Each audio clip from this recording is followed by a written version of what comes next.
Hello everyone, my name is Sweety बढ़ालिया and welcome to SB Academy classes।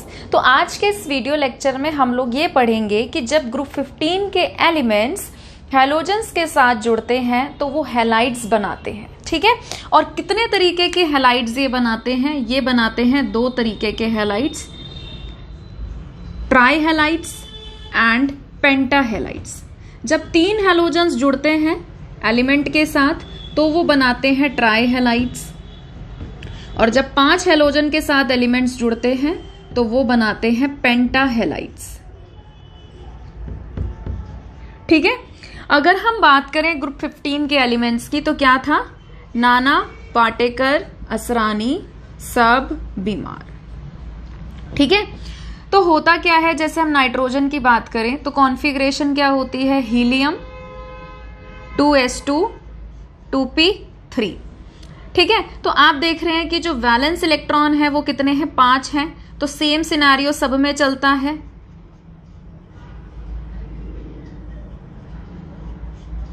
ठीक है।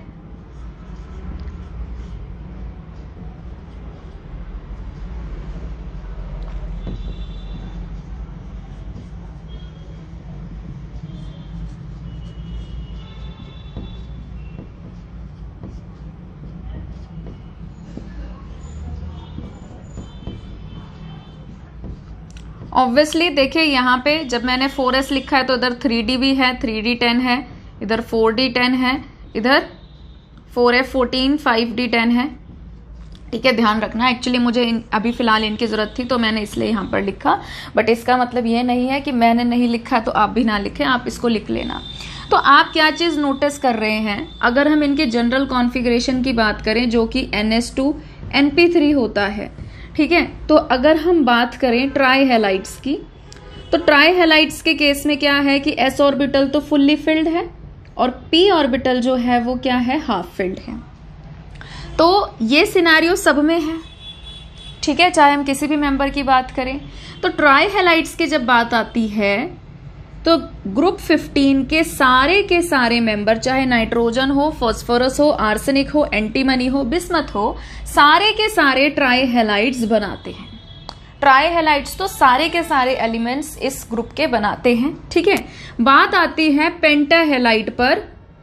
पेंटा halide पर आकर थोड़ा सा मुद्दा जनरेट होता है। एक क्वेश्चन यहां से ये बनता है कि वाई नाइट्रोजन does not या do not form पेंटाहेलाइड्स। तो इसका हम लोग ऑलरेडी डिस्कशन पहले कर चुके हैं, ठीक है। मैंने कहा भी था कि नाइट्रोजन से रिलेटेड जब भी क्वेश्चन आ जाए तो इसका मुद्दा या इसका रीजन वैकेंट d ऑर्बिटल का एब्सेंट होना, इस पे आके रुक जाता है। नाइट्रोजन का जो एटॉमिक नंबर होता है 7 होता है, कॉन्फ़िगरेशन क्या होती है? 1s2 2s2 2p3। तो होता क्या है? 2p के बाद यहाँ पर 2d तो होता नहीं है, ठीक है।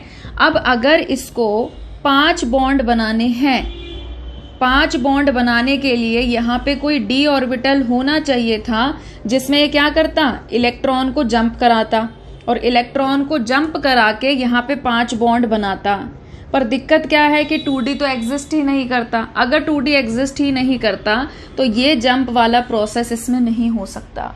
नाइट्रोजन की जो मैक्सिमम कोवेलेंसी होती है वो कितनी होती है? 4, कि 3 तो ये बना लेगा शेयर करके कोवेलेंट बॉन्ड, और चौथा अगर आप जबरदस्ती चाहते हैं नाइट्रोजन का तो ये क्या कर सकता है? इनको डोनेट करके कोऑर्डिनेट कोवेलेंट बॉन्ड बना सकता है, ठीक है। कोऑर्डिनेट कोवेलेंट बॉन्ड कैसे बनता है कि शेयर करे, मतलब डोनेट करे एक एटम बट शेयर करे 2।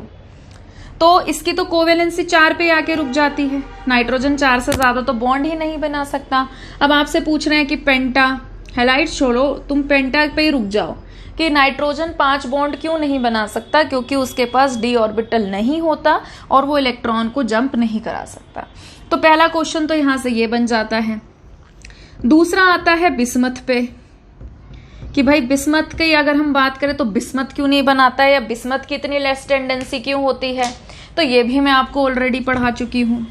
बिस्मथ के केस में हमने क्या चीज डिस्कस करी थी कि यहां पर आ जाते हैं 4f 4F है, 5D है, उसको छोड़ो, बस आप यहाँ पे ये चीज ध्यान रख सकते हो कि बिस्मथ में D and F orbital introduce हो जाते हैं और इनकी क्या होती है, पुअर शील्डिंग इफेक्ट, शेप अच्छी नहीं होती तो ये अच्छा शील्ड नहीं बनाते, पुअर शील्डिंग इफेक्ट शो करते हैं, जिसकी वजह से क्या होता है कि न्यूक्लियस का जो चार्ज है वो बाहर वाले S पे लग जाता है, जैसे NH2NP3 है ना, तो ये क्या करेगा, बाहर वाले S पे अच्छा अपना न्यूक्लियस इफेक्ट लगाता है, जिसकी वजह से इसको थोड़ा सा अंदर की तरफ खींच लेता है, अंदर की तरफ पेनिट्रेट कर लेता है। तो S के ऑर्बिटल की बाहर बॉन्ड में पार्टिसिपेशन जो है वो कम हो जाती है, जिसकी वजह से सिर्फ ये जो क्या बोलते हैं बिस्मथ के जो p ऑर्बिटल में 3 इलेक्ट्रॉन है वही बॉन्ड में पार्टिसिपेट करते हैं, जिसकी वजह से बिस्मथ में +3 ऑक्सीडेशन तो बहुत अच्छा शो होता है, ठीक है, बट +5 इतना अच्छा शो नहीं होता है। तो पेंटाहेलाइड्स में ये दो हैं जो आपसे क्वेश्चन पूछे जा सकते हैं। ट्राईहेलाइड्स तो सारे ही हेलोजेंस बनाते हैं, तो इसमें तो क्या ही पूछेंगे, ठीक है, नोट करिए इसे, फिर आगे बढ़ते हैं। अब हम लोग बढ़ते हैं ट्राईहेलाइड्स की तरफ, ठीक है। तो ट्राईहेलाइड्स का जनरल फॉर्मूला क्या होता है, EX3, ठीक है। अब देखिए अगर मान लीजिए मैं नाइट्रोजन की बात करूं, ठीक है, वैसे आप किसी का भी ले सकते हैं, कोई भी एलिमेंट आप ले लो, ठीक है। मैं अगर सपोज जनरली लिखूं तो जनरली कॉन्फ़िगरेशन क्या होती है, जो भी नोबल गैस है उसकी कॉन्फ़िगरेशन और NH2NP3, ठीक है। तो आप सभी को पता है कि S में 2 इलेक्ट्रॉन होते हैं, ठीक है, और P के अंदर 3 इलेक्ट्रॉन होते हैं।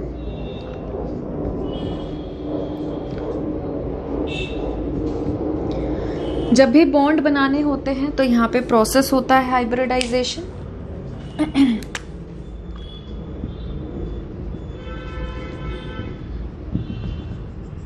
एक ऑर्बिटल S का इन्वॉल्व हुआ, 3 P के इन्वॉल्व हुए, तो हाइब्रिडाइजेशन क्या होती है, sp3 हाइब्रिडाइजेशन। अब sp3 हाइब्रिडाइजेशन की अगर हम लोग बात करें तो ज्योमेट्री या अरेंजमेंट कैसा होता है, टेट्राहेड्रल, ठीक है। तो सेंटर में जो भी एलिमेंट है वो आ जाएगा, नाइट्रोजन है, नाइट्रोजन हाँ अभी तो ट्राईहेलाइड्स पढ़ रहे हैं ना, नाइट्रोजन है, फास्फोरस है, क्योंकि ट्राईहेलाइड्स तो सभी बनाते हैं। फिर उसके बाद जब इसकी हाइब्रिडाइजेशन हो जाती है, फिर यहाँ पे आके हेलोजेंस बॉन्ड बना लेते हैं। तो 3 हेलोजेंस जो हैं वो इस तरीके से आके जुड़ जाते हैं और एक क्या रहता है, लोन पेयर, ठीक है। तो अब आप ध्यान से अगर देखें इसको तो आपको कैसा स्ट्रक्चर बनता हुआ दिखाई दे रहा है, इसको तो छोड़ दीजिए, कैसा दिखाई दे रहा है, पिरामिड की तरह दिखाई दे रहा है। तो ये होती है पिरामिडल ज्योमेट्री या स्ट्रक्चर, ठीक है। इसे नोट करिए। फिर जितने भी इनके जैसे NH3 है या PX3 है, ठीक है, इन सब के मैं बॉन्ड एंगल लिख दूंगी, आप पहले इसको नोट कर लीजिए।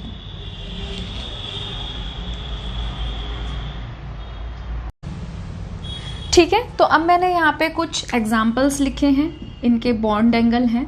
आपको ये बॉन्ड एंगल रटने की जरूरत नहीं है, आपको सिर्फ यहाँ से अगर कुछ बात याद रखनी है तो वो ये याद रखनी है कि अगर सेंटर का एलिमेंट फिक्स हो और हैलोजेंस चेंज हो रहे हैं और आपको पता है कि ऊपर से नीचे आने पर इन हैलोजेंस की, हैलोजन की बात कर रही हूँ क्योंकि फास्फोरस तो फिक्स है ना, तो ऊपर से नीचे आने पर हैलोजेंस की इलेक्ट्रॉन नेगेटिविटी क्या हो रही है, कम हो रही है, इलेक्ट्रॉन नेगेटिविटी कम हो रही है। तो ऊपर से नीचे आने पर जो बॉन्ड एंगल है वो इंक्रीज करता है, ठीक है। अगर आपका सेंटर का एलिमेंट यानी कि यहाँ पे फास्फोरस है, ठीक है, और हैलोजेंस अलग अलग है, फ्लोरीन है एक बार क्लोरीन है, एक बार ब्रोमीन है, एक बार आयोडीन है, तो जैसे जैसे इलेक्ट्रॉन नेगेटिविटी कम होती है हैलोजन की, बॉन्ड एंगल जो है वो क्या होता चला जाता है, बढ़ता चला जाता है, ठीक है। ठीक है, अब अगर हम बात करें ट्राईहेलाइड्स की प्रॉपर्टीज की, तो मैंने काफी शॉर्ट में लिखा है क्योंकि इस चैप्टर में थ्योरी बहुत है, तो जितना हो सके शॉर्ट में हम लोग पढ़ने की कोशिश करेंगे। तो अगर हम बात करें पहली प्रॉपर्टी की, तो they are predominantly covalent with ionic character, ठीक है। तो क्या होता है, कुछ हमारे कंपाउंड्स हैं जो आयनिक होते हैं, कुछ हमारे कंपाउंड्स हैं जिनमें पार्शियली कोवेलेंट कैरेक्टर होता है, पार्शियली आयनिक कैरेक्टर होता है, ठीक है। तो ये इंक्रीज करता है डाउन द ग्रुप। फिर अगर हम बात करें NF3 की, तो NF3 काफ़ी स्टेबल कंपाउंड होता है। आप सभी को पता है कि नाइट्रोजन का भी 2p अवेलेबल होता है, ठीक है। और क्योंकि हम ट्राई हैलाइड्स की बात कर रहे हैं, पता है ना आप लोगों को, नाइट्रोजन का एटॉमिक नंबर 7 है, तो 1s2 2s2 2p3। अब ट्राई हैलाइड की बात कर रहे हैं तो 2s के 2 इलेक्ट्रॉन तो इन्वॉल्व हो नहीं रहे हैं, p के ही इलेक्ट्रॉन इन्वॉल्व हो रहे हैं। तो नाइट्रोजन का भी 2p ऑर्बिटल इन्वॉल्व होता है और फ्लोरीन का भी 2p ऑर्बिटल इन्वॉल्व होता है। तो 2p ओवरलैपिंग जो है वो काफ़ी अच्छी होती है और ये काफ़ी अच्छा स्ट्रॉन्ग बॉन्ड बनाता है, बहुत ही स्टेबल होता है, ठीक है। और इसकी रिएक्शंस हाईली एक्सोथर्मिक होती है, ठीक है। अब अगर हम बात करें NCl3 की, तो ये काफ़ी ज़्यादा एक्सप्लोजिव होता है। तो यहाँ से क्वेश्चन बनता है कि NCl3, NBr3 और Ni3 जो हैं ये अनस्टेबल होते हैं, जबकि NF3 काफ़ी स्टेबल होता है। तो उसका रीज़न क्या है? तो उसका रीज़न ये है क्योंकि जब हमारे पास क्लोरीन, ब्रोमीन और आयोडीन आ जाते हैं, तो क्लोरीन का कौन सा ऑर्बिटल होता है? 3p, ब्रोमीन का 4p और आयोडीन का 5p, और नाइट्रोजन का कौन सा चल रहा है? 2p। तो यहाँ पे क्या हो रहा है, नाइट्रोजन और ये जो हेलोजन है, क्लोरीन, ब्रोमीन, आयोडीन, इनका बॉन्ड काफ़ी वीक होता है due to the large difference in the size of nitrogen and halogen atoms, ठीक है। तो इसीलिए ये जो बनते हैं NCl3, NBr3 और Ni3, ये काफ़ी ज़्यादा अनस्टेबल होते हैं, जबकि NF3 काफ़ी ज़्यादा स्टेबल पाया जाता है, ठीक है। नोट करिए इसे प्लीज़। तो अब पढ़ते हैं थोड़ा सा पेंटाहेलाइड्स के बारे में। अगर हम बात करें पेंटाहेलाइड्स की, तो मैंने आपको कहा था कि अगर हम लोग बात करें नाइट्रोजन की और बात करें अगर हम बिस्मथ की, तो वो पेंटाहेलाइड्स नहीं बनाते हैं। कौन कौन से मेंबर्स पेंटाहेलाइड्स बनाते हैं? Phosphorus, arsenic and antimony. EX5 जो है ये थर्मली लेस स्टेबल होते हैं देन EX3, ठीक है। साथ ही साथ आप लोग ये भी लिख सकते हैं कि नाइट्रोजन जो है वो पेंटाहेलाइड नहीं बनाता है, ठीक है। क्यों नहीं बनाता है? Due to absence of d orbitals, ठीक है। फिर उसके बाद अगर हम बात करें बिस्मथ की, तो बिस्मथ पेंटाहेलाइड्स क्यों नहीं बनाता है? ये भी मैंने आपको बताया था, due to inert pair effect. Inert pair effect की वजह से इसका +3 ज्यादा स्टेबल होता है। +3 oxidation state is more stable, ठीक है। अगर हम बिस्मथ के पेंटाहेलाइड्स की बात करें तो सिर्फ और सिर्फ हमें BF5 जो है वो बनता हुआ दिखाई देता है, अदर पेंटाहेलाइड्स जो है वो नहीं बनते हैं। फिर उसके बाद अगर हम बात करें EX बॉन्ड की, ठीक है, तो आप सभी को पता है कि ऊपर से जब हम नीचे आते हैं, मान लीजिए आपने कोई एलिमेंट फिक्स कर दिया और हैलोजन्स आप डिफर कर रहे हैं, फ्लोरीन, क्लोरीन, ब्रोमीन, आयोडीन, तो आप सभी को पता है कि ऊपर से नीचे आने पर साइज बढ़ता है, साइज में काफ़ी ज़्यादा क्या हो जाता है? डिफरेंस हो जाता है, जिसकी वजह से ऊपर से नीचे आने पर बॉन्ड की जो स्ट्रेंथ है वो डिक्रीज करती है, ठीक है। बॉन्ड की जो स्ट्रेंथ है वो डिक्रीज करती है, वीक बॉन्ड बनता है। मैंने आपको कई बार कहा है कि स्ट्रॉन्ग बॉन्ड सिमिलर साइजेस के बीच में अच्छा बनता है। छोटा एटम छोटे एटम के साथ स्ट्रॉन्ग बॉन्ड बनाता है, बड़ा एटम बड़े एटम के साथ स्ट्रॉन्ग बॉन्ड बनाता है। आप ये उम्मीद लगाए बैठे हैं कि भाई मतलब एक का साइज तो फिक्स कर दिया हमने, ठीक है, और दूसरे का साइज हम डिफर करते जा रहे हैं, तो क्या एक तरीके का बॉन्ड स्ट्रेंथ इन सबके बीच में सेम रहेगी? नहीं रहेगी। क्या बॉन्ड स्ट्रेंथ स्ट्रांग रहेगी? नहीं रहेगी, अगर साइज में ज्यादा डिफरेंस है तो, ठीक है। यही कारण होता है। अगर हम लोग बात करें तो जितने भी पेंटा ब्रोमाइड्स होते हैं, ठीक है, क्योंकि ब्रोमीन का साइज बड़ा होता है, और जितने भी पेंटा आयोडाइड्स होते हैं इनका भी साइज काफी बड़ा होता है, तो ये जनरली अनस्टेबल पाए जाते हैं, ठीक है। इसे नोट करिए, फिर हम लोग पेंटाहेलाइड्स के स्ट्रक्चर के बारे में डिस्कस करेंगे,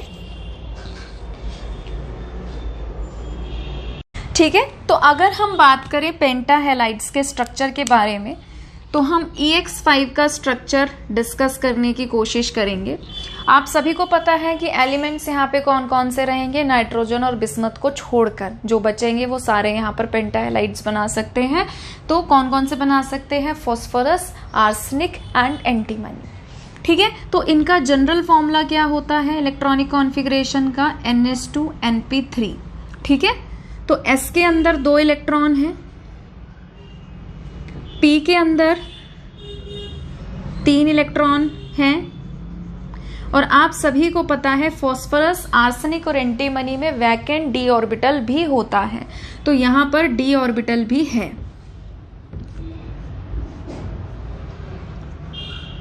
ठीक है, तो अगर हम बात करें 5 बॉन्ड बनाने की, तो आप सभी को पता है कि अगर उसको 5 बॉन्ड बनाने हैं, अगर उसको 5 बॉन्ड बनाने हैं तो अनपेयर्ड इलेक्ट्रॉन भी कितने होने चाहिए, 5।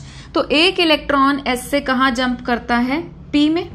ठीक है, अब अगर हम बात करें हाइब्रिडाइजेशन की, तो हाइब्रिडाइजेशन में अब देखो एक S का हो गया, 3 P के हो गए, एक D का हो गया। ठीक है, तो इसी वजह से हाइब्रिडाइजेशन होगी यहाँ पर, ताकि सारे बॉन्ड इक्वल एनर्जी के बने। तो एक S का, 3 P के और एक D का, तो हाइब्रिडाइजेशन क्या हुई, sp3d हाइब्रिडाइजेशन। ठीक है, तो इसमें ज्योमेट्री कैसी बनती है, इसमें ज्योमेट्री बनती है ट्राइगोनल बाइपिरामिडल, जिसमें क्या होगा कि एलिमेंट रहेगा सेंटर में, 3 बनेंगे बॉन्ड इक्विटोरियल पोजीशन पर और 2 बनेंगे एक्सियल पोजीशन पर। ठीक है, आप सभी को पता है कि हैलोजेंस के पास क्या होते हैं, लोन पेयर, और ये किस पे है, 90 डिग्री पे। आप इस चीज को समझ रहे हैं, क्या समझ रहे हैं, देखिए ये हो गई आपकी ट्राइगोनल प्लेनर ज्योमेट्री, और एक बॉन्ड इसके ऊपर 90 डिग्री पे है, एक बॉन्ड इसके 90 डिग्री पे ऐसे नीचे है, above the plane and below the plane. तो जो अबव द प्लेन वाले की अगर हम बात करें, ऐसे बिलो द प्लेन का भी आप समझ सकते हैं, तो ये 90 डिग्री पे है। अब इस वाले हैलोजन के पास भी 3-3 लोन पेयर हैं, इस वाले हैलोजन के पास भी 3-3 लोन पेयर हैं, तो 90 डिग्री के एंगल पे, कम एंगल पे क्या रहेगा, लोन पेयर और लोन पेयर के बीच में मैक्सिमम रिपल्शन। तो उस रिपल्शन को थोड़ा सा कम करने के लिए ये जो एक्सियल बॉन्ड लेंथ होती है, ये थोड़ी सी ऊपर की तरफ स्ट्रेच हो जाती है, नीचे वाली नीचे की तरफ हो जाएगी, थोड़ा सा दूर चले जाएंगे, ताकि लोन पेयर और लोन पेयर के बीच में रिपल्शन कम से कम रहे। तो यहाँ पे जो बॉन्ड की लेंथ होती है वो सेम नहीं होती। ठीक है, तो ये है ट्रायगोनल एक प्लेन में, और फिर इसके ऊपर वाला पिरामिड बना रहा है और फिर नीचे वाला भी पिरामिड बना रहा है। तो इसलिए इसको क्या कहा जाता है, इसलिए इसको कहा जाता है ट्राइगोनल बाय पिरामिडल। ठीक है, अगर आपसे एंगल का पूछें तो जो प्लेन वाले हैं उनमें क्या एंगल रहेगा, उनमें रहेगा 120 डिग्री, और जो परपेंडिकुलर हैं एक्सियल वाले उनमें क्या रहेगा, 90 डिग्री का एंगल। तो 3 120 डिग्री के एंगल बनेंगे यहाँ पे और यहाँ पे, और 2 90 डिग्री के, एक ये वाला और एक ये वाला। ठीक है, नोट करिए इसे प्लीज। ठीक है, अगर हम बात करें इनकी एक और प्रॉपर्टी की, तो जितने भी पेंटाहेलाइड्स होते हैं ये लुईस एसिड की प्रॉपर्टी भी शो करते हैं। लुईस एसिड्स हम किनको कहते हैं, जो इलेक्ट्रॉन पेयर एक्सेप्ट कर सके। अब आप सभी को पता है कि पेंटाहेलाइड्स कौन बनाते हैं, फॉस्फोरस, आर्सेनिक, एंटीमनी, और इनके पास क्या होते हैं, वैकेंट डी ऑर्बिटल्स। जो ये एलिमेंट्स हैं इनके पास क्या होता है, वैकेंट डी ऑर्बिटल। तो ये अपने खाली वैकेंट डी ऑर्बिटल में, ठीक है, जो इनके खाली डी ऑर्बिटल हैं, वैकेंट डी ऑर्बिटल हैं, उसमें इलेक्ट्रॉन पेयर एक्सेप्ट कर सकते हैं। और क्योंकि ये इलेक्ट्रॉन पेयर एक्सेप्ट कर लेते हैं, इसीलिए ये लुईस एसिड कहलाते हैं। ठीक है, जब पेंटाहेलाइड बना होगा तो फॉर्मूला क्या होगा, EX5। जब ये किसी और से भी इलेक्ट्रॉन एक्सेप्ट कर ले, मान लीजिए X माइनस एक और आ गया कि भैया मैं आपको एक और लोन पेयर डोनेट कर सकता हूं, तो ये बनाएगा क्या, EX6 माइनस। ठीक है।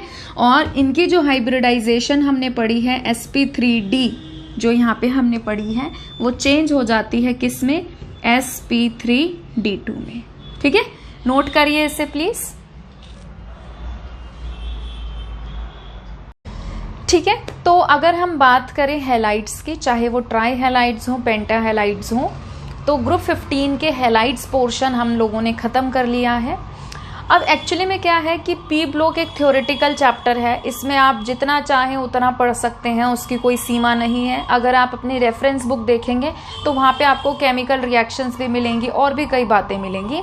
बट अब क्योंकि ये ऑलरेडी चैप्टर बहुत बड़ा होता है और हम क्लास 12th के बोर्ड के हिसाब से पढ़ रहे हैं, तो बोर्ड में हम लोग फॉलो करते हैं एनसीईआरटी टेक्स्ट बुक। ठीक है, तो मैं एनसीईआरटी के अकॉर्डिंग चलती हूँ और अकॉर्डिंग टू एनसीईआरटी में जितना है मैंने उससे थोड़ा ज़्यादा ही आपको बता दिया है। अगर मैं चाहूँ तो मैं और भी ज़्यादा पढ़ा सकती हूँ, बट वो उसकी नीड नहीं है। ठीक है, क्योंकि अभी तो शायद आपको पढ़ते हुए अच्छा लगेगा, बट रिवीजन के टाइम पे बहुत मुश्किल हो जाती है और सभी बच्चों को ध्यान में रख के वीडियो बनाई जाती है। तो क्योंकि मैं एनसीईआरटी पैटर्न फॉलो करती हूँ, तो अकॉर्डिंग टू एनसीईआरटी मैंने एनसीईआरटी का कवर अप कर लिया और उसके साथ साथ मैंने और भी मोर देन सफिशिएंट चीज़ें एक्स्ट्रा कुछ 2-4 बता ही दी है। ठीक है, तो आई होप आपको ये लेक्चर समझ में आया होगा। आज के लिए इतना ही। अगर आप लोगों को ये वीडियो पसंद आया है तो प्लीज़ इसे लाइक करिए, शेयर करिए, चैनल को सब्सक्राइब करिए। जल्द ही मिलेंगे एक नई वीडियो के साथ। अपना ध्यान रखिए। Thank you.